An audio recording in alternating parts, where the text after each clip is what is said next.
కవిత 2019 MP ఎన్నికలలో ఓడిపోయింది. ఓడిపోయిన తర్వాత కవితకి ఏమున్నది? 5 ఏళ్ళు అధికారంలో ఉన్నప్పుడు మీరు ఏం చేసినారని చూసే నిజామాబాద్ ప్రజలు మిమ్మల్ని ఓడగొట్టింది. ఇంకా కవితకి ఏమున్నది అక్కడ?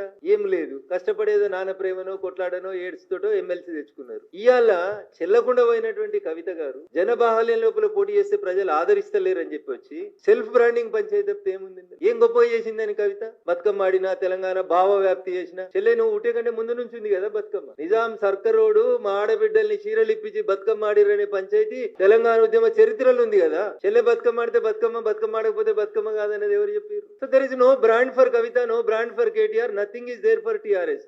ఏం లేదు టీఆర్ఎస్ కి, ఏమి లేదు కాబట్టి ఏదో ఉన్నట్టు చూపించుకోవాలి. చూపించుకోవడం కోసం చెల్లని దుడ్డును ఏదో చేసిరని చెప్తారు ఊర్లలో. పక్క తెలంగాణ భాషలు చెప్పాలంటే, కేసీఆర్ గారి భాషలు చెప్పాలంటే అది చెల్లని దుడ్డు, చెల్లని రూపాయి. చెల్లని రూపాయికి బ్రాండింగ్ చేసుకునేటువంటి ప్రయత్నము, దానికి మీడియా లోపల స్పేస్ మేమే ఉండాలి. అయితే మా అన్న ఉండాలి మీడియాలో, లేకపోతే నేను ఉండాలి, మా పార్టీ ఉండాలి.